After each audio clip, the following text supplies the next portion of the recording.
এই যে এটা যেটা আপনি দেখতেছেন, এটা হচ্ছে আমার ক্যামেরায় যেটা এখন দেখা যাচ্ছে বর্তমানে, এটা হচ্ছে ট্রেনের পুরো ব্যাকগ্রাউন্ড, মানে স্টেশনটার হোল দেখা যাচ্ছে। আর এই পাশে তো ওই যে আপনার ক্যারি করা যে ট্রেনটা লোকাল, ওইটা ওই যে ট্রেনের উপরে দেখাই যাচ্ছে যে ট্রেনের কাঠগুলো সব রাখা রয়েছে।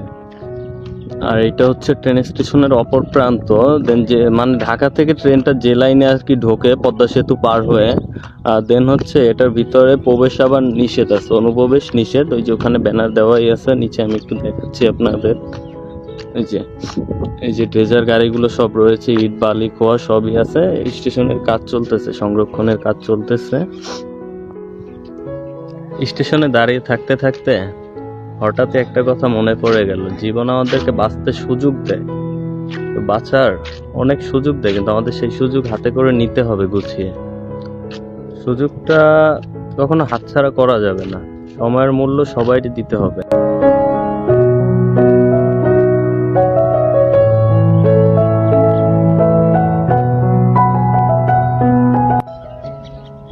সময়ের মূল্যটা বলতে এইটা, আর যাই করো হাল ছাড়া যাবে না কখনো। আর লাইফে কখনো নিজের পিছু টানটা রাখা যাবে না। পিছু টান থাকা মানেই তুমি পিছিয়ে যাওয়া। ছেড়ে দিতে হবে তাকে যাকে তুমি কখনোই ক্ষমা করতে পারবে না, আর ভুলে যাও তাকে যাকে তুমি সব থেকে বেশি ভালোবেসেও পাও নাই।